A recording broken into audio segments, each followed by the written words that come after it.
अनिल सिन्हा साहब, ये जो आज आज आज मतलब अधिसूचना एक तरह से जारी हो गई इन दो स्टेट की, इसको मैं एक दो चीजें आपसे और समझना चाहूंगा कि एक तो सुबह ही सुबह जम्मू कश्मीर में बड़े स्केल पे ट्रांसफर कर दिए गए, ठीक है, वो बड़े स्केल पे भाई ट्रांसफर कर लिए, उनको लगता है कि कुछ मैनेज करेंगे। ये मुझे अभी भी एक चीज का आंसर बहुत ठीक नहीं मिल रहा है कि ये हरियाणा का फिर क्यों इलेक्शन कराया, फिर हरियाणा भी अभी नहीं कराते। तो अगर ये हरियाणा को करा रहे हैं अभी, क्योंकि जैसी उम्मीद थी कि ये 30 सितंबर तक जम्मू कश्मीर कराएंगे और हरियाणा और महाराष्ट्र का इलेक्शन एक साथ कराएंगे, लेकिन ऐसा नहीं हुआ। तो पहली टिप्पणी तो आपसे ये समझना चाहूंगा कि सुप्रीम कोर्ट ने कहा था कि हम 30 सितंबर तक आप इलेक्शन कंप्लीट करिए, लेकिन ये जिद की बात है कि हम तो 4 अक्टूबर तक करेंगे। तो और फिर कहेंगे कि ये तो it is in the spirit of this. Supreme court ये जब कहता है कि 30 तारीख तक ये सजा होगी, तो ये तो स्पिरिट थोड़ी ही होती है। खैर, दूसरा ये है कि मुझे एक ही चीज इसमें रिलेशनशिप लग रही है कि राम रहीम की फरलो और इलेक्शन का अनाउंस होने में एक रिलेशनशिप तो है अनिल भाई, एक कोई रिलेशनशिप है। मतलब अब ये देश का दुर्भाग्य है कि आज बीजेपी जैसी पार्टी राम रहीम के भरोसे है। वो जब भी इलेक्शन होता है, उत्तर प्रदेश इलेक्शन हुआ था तो फिर पैरोल पे या फरलो पे, मतलब वो आ ही जाते हैं बाहर और फिर वहां बैठ के वो बाकायदा इलेक्शन कैंपेन चलाते हैं। वो बताते हैं किसको वोट दीजिए, बीजेपी कितनी अच्छी पार्टी है, क्या क्या है। हालांकि आसाराम जी भी इस समय बाहर आए हुए हैं, तो आसाराम जी को भी कुछ सर्जरी कुछ होनी है उनकी, तो इसलिए वो बाहर आए हैं। और महाराष्ट्र का इलेक्शन नहीं कराना, इस इलेक्शन का जो भी नतीजा आएगा उससे महाराष्ट्र के इलेक्शन क्या प्रभावित होंगे, या महाराष्ट्र ऑलरेडी गॉन केस है एनडीए के लिए या बीजेपी के लिए? अनिल भाई साहब, और ओवरऑल टिप्पणी भी एक आप दे दीजिएगा।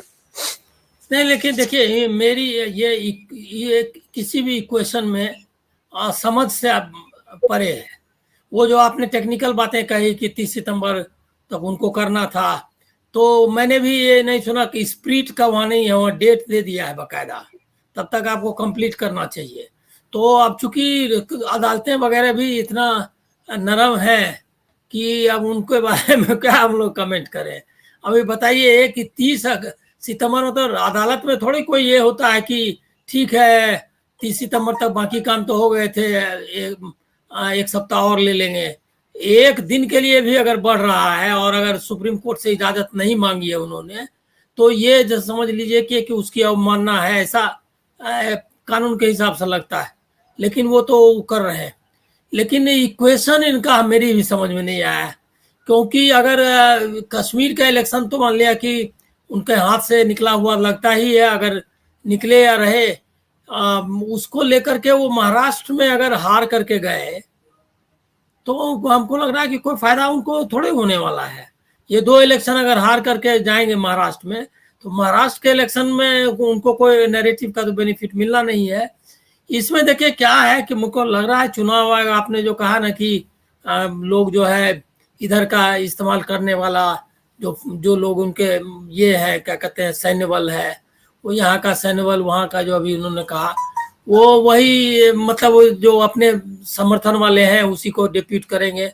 ये सब टाइप का जो घपलेबाजी टाइप का इसमें वो आती है। दूसरा है क्या कि पॉलिटिकल इक्वेशन में हमको एक चीज लग रही है कि हो सकता है उनका इरादा ये हो कि उनको लग रहा हो, अब कैसे करेंगे वो मालूम नहीं, जो आपने कहा सुबह में ट्रांसफर्स भी कर दिए उन्होंने, तो वो लग रहा है क्या वहां का इलेक्शन 47 सीटें हैं जम्मू में, तो नहीं, जम्मू में 43, कश्मीर में 47।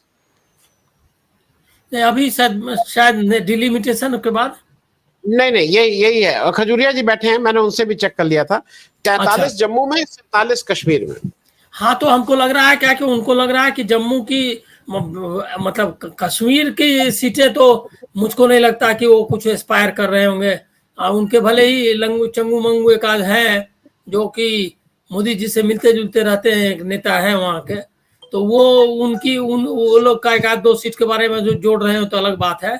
लेकिन जम्मू ही उनका मेन ये होगा। तो मुझको लग रहा है कि किसी तरह वो दिखाना चाहते होंगे कि जम्मू कश्मीर का इलेक्शन हम जीत गए, तो महाराष्ट्र में एक जो राष्ट्रवाद और सांप्रदायिकता दोनों का इस्तेमाल कर सकते हैं वो, ऐसा उनका एक कैलकुलेशन होगा, या तो गैम्बलिंग भी कर सकते हैं। लेकिन हमको कोई ऐसे लग नहीं रहा है कि जो सिचुएशंस है उसके आधार पे ये ऐसा सोचना चाहिए उनको, और मतलब कोई चांस नहीं है। जहां तक महाराष्ट्र का सवाल है, गौन केस, तो आपने कहा ये रियलाइजेशन उनको अगर हो गया है तो हमको लग रहा है क्या कि उनकी मशीनरी जो है, मतलब ये की क्या कहते हैं, इलेक्शन मशीनरी भी और इंटेलिजेंस मशीनरी दोनों इस मतलब सही काम कर रही है, नहीं तो इनको पता नहीं चलता।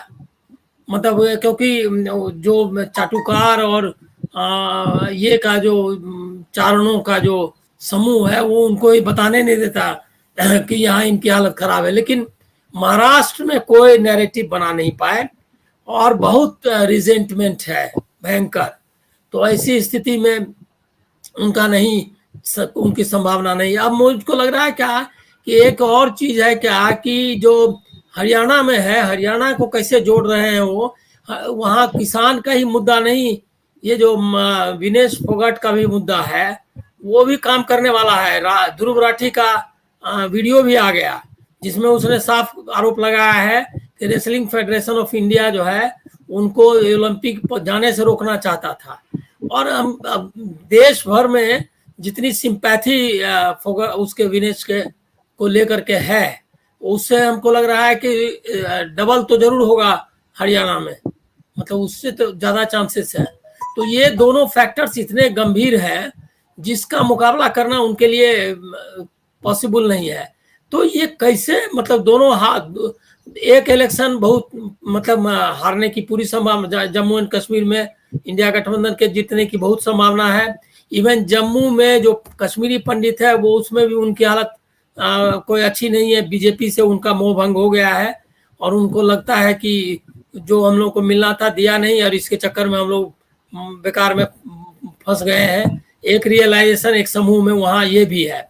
तो कश्मीरी पंडित का मामला हो चाहे जनरल मतलब आम जो रिजेंटमेंट है, आतंकवाद का भी कुछ ऐसा नहीं कर पाए जिसको लेकर के लोगों को लगे कि नहीं बीजेपी को ले आना है और कश्मीर को में शांति और सुरक्षा का ये माहौल बनाना है। तो हमको लग नहीं रहा है कि मैंने ये देखिए क्या होता है, कई बार आपको जो ब्यूरोक्रेट सब बता देता है कि आपको यही करना चाहिए, क्योंकि अब जब आपका काम, दिमाग आपका काम करना बंद कर देता है राजनीतिक तौर पर, तब अब जैसे जो एब्सर्ड भाषण उन्होंने किया इंडिपेंडेंस डे स्पीच, उसको एब्सर्ड ही कहना चाहिए। मतलब कि कुछ नहीं, इतिहास भूगोल सब कुछ जो है वो एब्सर्डिज्म का ही मतलब नजारा था। सब मतलब जो भी हो सकता है, इतिहास में भी बात कर रहे हैं तो कोई क्या बात कर रहे थे आप देख ही चुके हैं कि मतलब आज़ादी का आंदोलन, गांधी जी वगैरह किसी का नाम नहीं, कोई जरूरत ही नहीं था। 140 करोड़ या 40 करोड़ जनता उठ करके रोड पर आ गई थी। कोई संगठन नहीं था, कोई नेता नहीं था, संघ वाले तपस्या कर रहे थे नागपुर में और उसके बाद आज़ादी हमको मिल गई। इसी टाइप का मतलब उन्होंने बनाया, जो तस्वीर जो बनाई वो उसी टाइप की है। तो आनंद जी, चूंकि आपने बात उठा दी है तो उसको कंप्लीट कर दीजिए। और मैं इसलिए कह रहा हूं कि हम और आप अगर कुछ झूठ बोलते तो बचपन में मार पड़ती, पर हम लोग के समय तो भाई माँ बाप के पास पनिशमेंट का मतलब मार ही था। आजकल नहीं मारा जाता है। लेकिन अगर आप क्लास में झूठ बोलते करते तो क्या होता? एक व्यक्ति लाल किले से खड़े होके, मुझे लगता है कि ये झूठ ही नहीं बोल रहे हैं, ये अपमान भी कर रहे हैं। जो बिरसा मुंडा वाला इन्होंने काम किया है वो अपमानित होने का, अपमान करने का काम किया। मैं इसलिए आपसे एक टिप्पणी चाहूंगा, आप उस एरिया से आते हैं, आप समझते हैं। हम सब लोग, जब झारखंड में मेरी पोस्टिंग रही है, जब आप वो एक भगवान की स्टेटस है। और वो दूसरा मुझे लगता है वो पार्लियामेंट में उनकी फोटो लगी है। ये भाई साहब पार्लियामेंट की फोटो ही देख लिए होते, उसी को पढ़ लिए होते तो कुछ मतलब दूर दूर तक पढ़ने लिखने से इस आदमी ने ये मान लिया है ना कि ये मेरा पढ़ाई लिखाई मेरा दुश्मन है। आप कैसे बिरसा मुंडा को 1857 से पहले उन्होंने कितना बड़ा एक नवयुवक ने उनकी वो ये कैसे कह के निकल सकते हैं भाई? इनके ऊपर क्या मतलब, इसका क्या इलाज है? मैं अनिल भाई आपसे पूछ रहा हूँ, what is the remedy? Remedy देखिए क्या है कि अब आप तो देख चुके हैं कि बनारस में जो संगत करवाया था उन्होंने, संतों की संगत, तो इसीलिए मगहर में उनको कराया था, नहीं मगहर में कराया था, कबीर, गोरखनाथ और गुरु नानक की मगहर में। अच्छा, उन लोगों में सेंचुरीज का फासला है। जी जी। मतलब नानक और कबीर में तो सेंचुरीज का नहीं है, कुछ दशक का फासला है, लेकिन इनका तो गोरखनाथ का तो सेंचुरीज का फासला है। तो ये जो दार्शनिक स्तर पर वो जो मिलन करवाते रहते हैं, तो वो उनसे आप इतिहास की उम्मीद देखिए। पूरा जो नैरेटिव था वो इतिहास का, उसमें आप देखिए ना, 40 करोड़ में सुभाष चंद्र बोस, भगत सिंह वगैरह भी नहीं दिखाई दे रहा है। 40 करोड़ आ और गया। अनिल भाई, चाय पिलवा दी थी उस समय, चाय होती ही नहीं थी, चाय तो अंग्रेज लेके आए। तो वो आप बताइए कि इस तरह का वो आप इनके लिए देखिए कि आप इसका इसका ये, लेकिन आप उठा रहे हैं। आप सोचिए कि इसका दोषी का अकेले वो है क्या? वो जो उनको भाषण लिख के दे रहा था, जो भी पांजन वगैरह से जुड़ा हुआ आदमी होगा, वो उसका भाषण जिस तरह के गोल मटोल सारी चीजें और एब्स्ट्रैक्ट बता रहे थे, वो उससे लग रहा है क्या कि कोई मतलब जो बकायदा रोज काम कर रहा है, मतलब इस तरह का अखबार में उसी ने उनका भाषण तैयार किया था। और जिसकी कि आप जिनका जो नॉलेज आईक्यू जिसको आप कहते हैं, वो आप उससे वाकिफ है कि उनका आईक्यू यहीं तक रहता है। तो वो जो है, एक तो वो पहला है जिसने लिख के दिया, या लिख के दिया भी कि नहीं मान लिया, वो तो मान लिया नोट्स दिया हो और इन्होंने पढ़ कुछ और दिया, यहाँ है, ये भी मामला है। अच्छा, दूसरा है क्या कि इस जो आरएसएस की जो हिस्ट्री का जो उसका परसेप्शन है, इसी तरह र्यूमर्स और झूठ पे आधारित है। तो इसीलिए आप उसको उसके लिए दोषी नहीं मान सकते। पूरा का पूरा नैरेटिव यही है, और उसी में वो गडमड करते रहते हैं इतिहास और सबको मिला करके। इसलिए आप दोष आप क्या लगाएंगे?